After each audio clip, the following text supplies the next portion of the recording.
Hi guys, this is Joshua A. Michael from The Givers, and I'm here with Obong Brown. This is a impact story from The Givers Coffee, powered by The Givers Coffee, but this is coffee lovers community. And now we have a brand strategist. This guy, his own story, and his story is peculiar in the sense that you will hear how he transcended from just being a graphics designer to becoming a brand strategist. Grab a cup of coffee and sit back, relax, and enjoy this real-time story. Yeah, hi, Brown. Yeah, Giva, it's good to see you. Yeah. It's good to be here. And I'm obviously taking a cup of coffee as well. Yeah, sure. Yeah, I think, we're in a time where people are chasing the bag, chasing the money, and there is little or no focus on what you love to do, who you are, and all of that. Personally, I discovered branding in a very low point of my life, and I'm going to mention a name in this video as well. Please do mention names. Tell us how it started. Things happened, at some point in my life, and I think it helped me to look inward as to what am I gifted in, what do I have strengths in, and I discovered that I could look at a product and tell exactly what was right and wrong about that product. Okay, sorry, let me catch you there. You can literally look at a product and say what's right and what's wrong. Exactly, yeah. Like, is it kind of an instinct, intuition, or you just understand that there's something you just have to, like something have to be wrong, something like that? I don't know. Well, it's as an instinct, but when you start training your mind even further, you could see that the things that the instinct could have a limit as to what it could decipher that is right or wrong about the brand, but with further training, it opens up that mind. But having that biz, that instinctive biz already was an advantage for me, because sometimes I don't even need so much as a brief. I could exactly, tell what will go right, what will go wrong. If you take this route, where you end up. If you take that route, where you end up. Yeah. Okay. Now you're forcing me to ask you a question. Like, what inspires you to have this kind of understanding that brand is just far beyond what you see? Not just the logo, not just the color, not just the ribbon in between. What inspires you? I know there are bigger brands out there.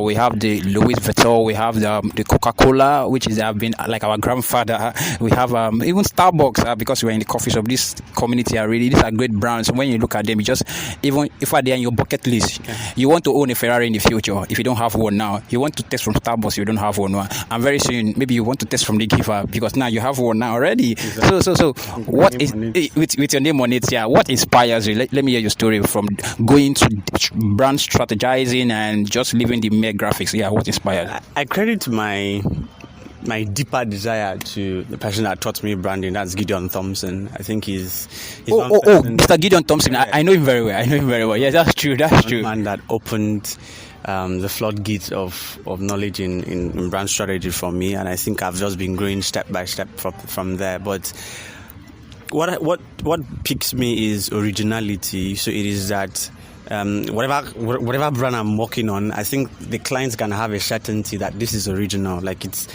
this came from a mind, not from a website, not from an internet speech, but from the mind. So it is that you spend hours thinking, feeling, being this brand, and you could in fact speak it. The way Gideon taught me, and I watched Gideon even work with brands.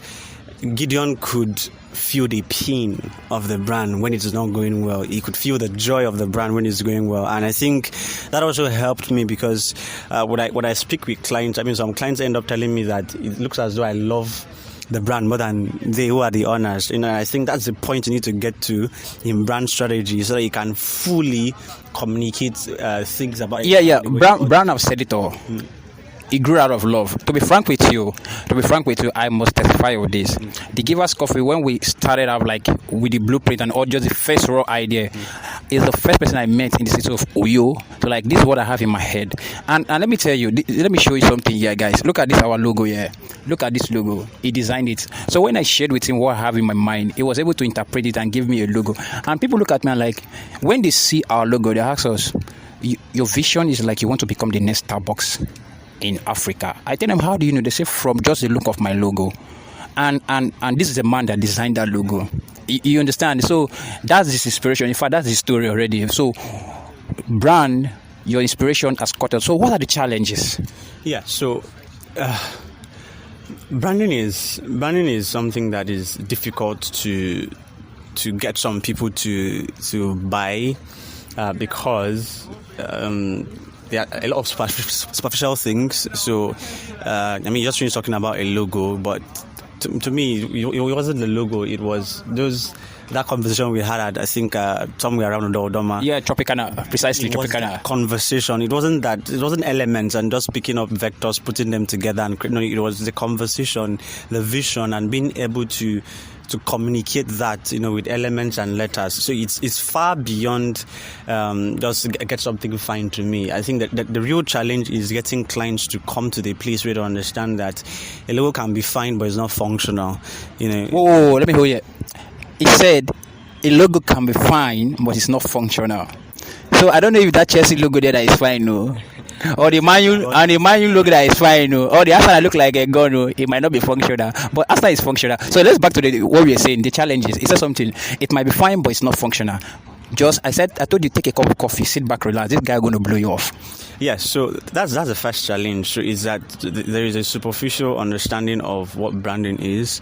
So when someone contacts you, they just want a nice looking logo and a nice looking name, and all of that. And for people who are really into branding, you can't take on such jobs because you're going below the belt. Like, you're just doing things that are below you, So that is a big challenge in the industry. And even there is also the place of daring. We're also limited by budget, looking at even the economy within the country, and how much clients are willing to do to get their brand to where it can be. So we're not limited with ideas, we're only limited by the pockets of the clients, and sometimes when we suggest certain things, it looks as though, it's blowing the budget in millions. Yeah. So now, sorry, you've got into money, yes, as a young entrepreneur, and this is Africa.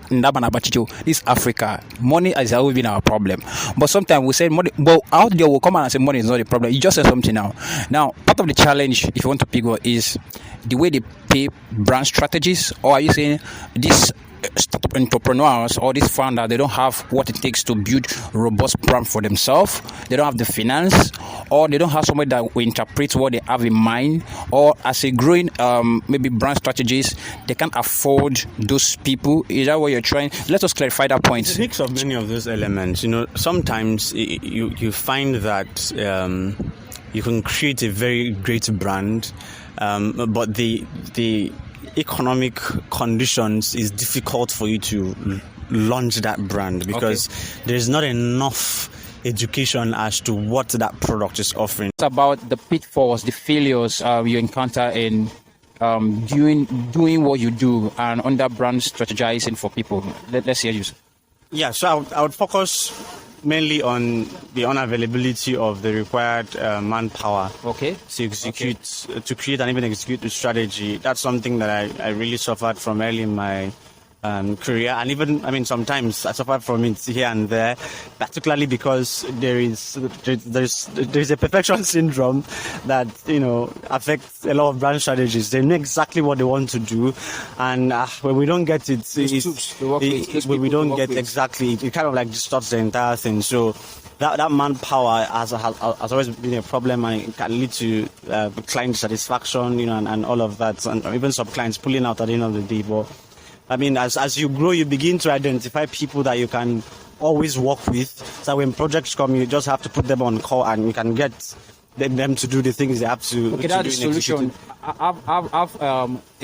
Will I say a collaboration of guys you work with? Yes, develop rapport, more importantly, because for brand strategies, the main work is someone to understand your thought process, because when a person can get that thought process, I have a particular guy that I work with in almost all my projects, because once he sees my strategy documents, he knows what I want to accomplish. So you're trying to say now it's more of a teamwork. So yes. You have like a pool of you guys, you have your own community, your own circle. So you're like, okay, fine, I got a job somewhere, there's just something I want to do, you are good at this part, maybe you're good at the tagline, you are good at doing this, you're good at doing this. So you come together and you work together, you pass the process together, so you get the job delivered, so it will be efficient. There are many elements that make up the make up brand strategy, and sometimes it will take more than just the brand strategist to accomplish. But what the brand strategist does is give the direction as to how the entire thing is going to go, and in those times you might need to get extra hands to get those things done.